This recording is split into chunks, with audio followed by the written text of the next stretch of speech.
morning everyone, I hope you're well. So I'm on holiday this week with my family.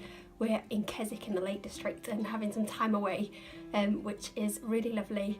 My brother at the moment is on IVs, so it's taking him a little while to get through his IVs because we have to do those in the morning, afternoon and evening, and they take around about an hour and you have to get them out an hour before. And it's kind of funny because when I was little it always used to be me that needed medication over him. Like nearly every time we'd always go for our checkups together with my mum, and nearly every time it would be me that came home with a course of antibiotics and he didn't, and I used to get really frustrated about that. Although now I'm really grateful. Out of the two of us, I'd much rather be the worst one than him. I would really hate to see him going through difficult stuff and not feeling like I can help. There's a really naughty little bit of me that is quite happy that I'm not on treatment for a change. I don't wish it upon him, but it's quite nice that it's not me for a change. I'm sorry, that's really bad. Yeah, that's my confession for today.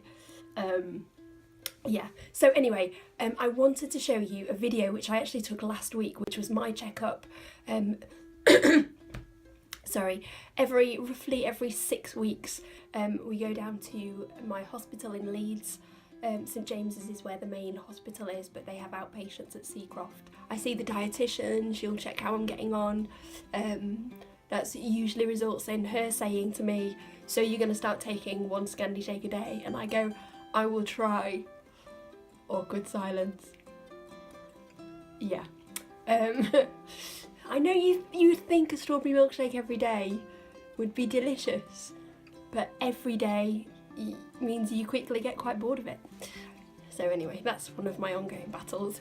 I then see a physio, and I do what I refer to as I do my blows.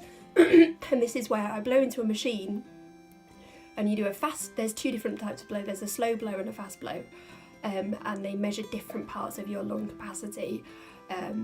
The one, as you become more poorly, they often tend to not worry about the slow blow as much because that's about how deep you can get down, and because our lung capacity is so much reduced by this point, it doesn't kind of, they don't worry about it as much because I think they worry that it gets patients quite upset, that they're struggling, but also it becomes more important, the quick breath becomes more important because that's sort of much more about how you're breathing day to day and what you can get in and out more quickly, the oxygen, the air that you can get in and out more quickly.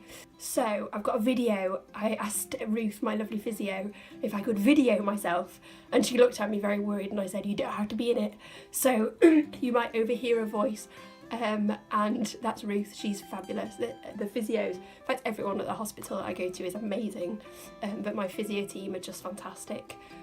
They're so lovely and just so understanding, but at the same time kind of a brilliant at like chivying me along when I'm struggling or suggesting new things to try. So here's the video. I'm going to do my slow blow first and my fast blow second, and I will talk to you after you've watched it.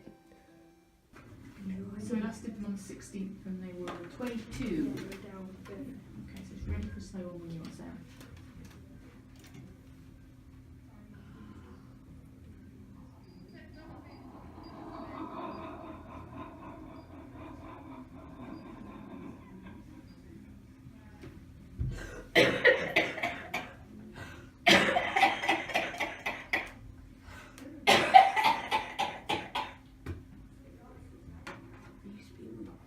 Yeah, that'll be cheap, won't it? Let's go. Yeah.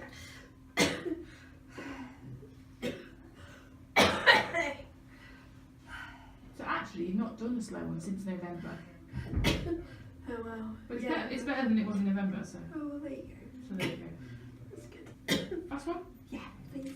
Okay, just ready when you are, Sarah.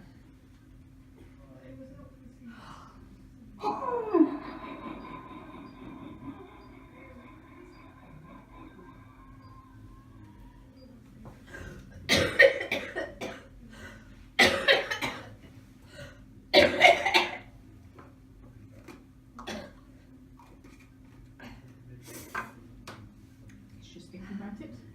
So there were my blows. I got, in my fast blow, I got 26%, which I was really happy with. Basically, a number of years ago, Ned and I were thinking and wondering whether it'd be possible for us to try for children.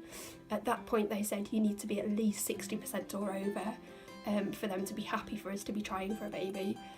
Because obviously having a baby puts an enormous strain on your body, not just during pregnancy, but actually after pregnancy. You know, the sleepless nights, you put baby first, of course you do, and actually that can be really dangerous if you get poorly.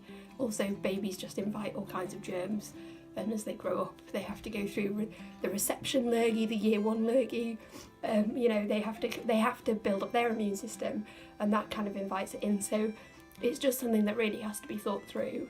At the time we were talking about it, my blows were 40%, thereabouts, and they kind of were said, you know, it's possible to have children. We wouldn't hugely advise it, but people have successfully had children, but just understand that the survival rate beyond it will limit how long you survive afterwards. And at the time we were like, yeah, who cares, it'll be great, woo!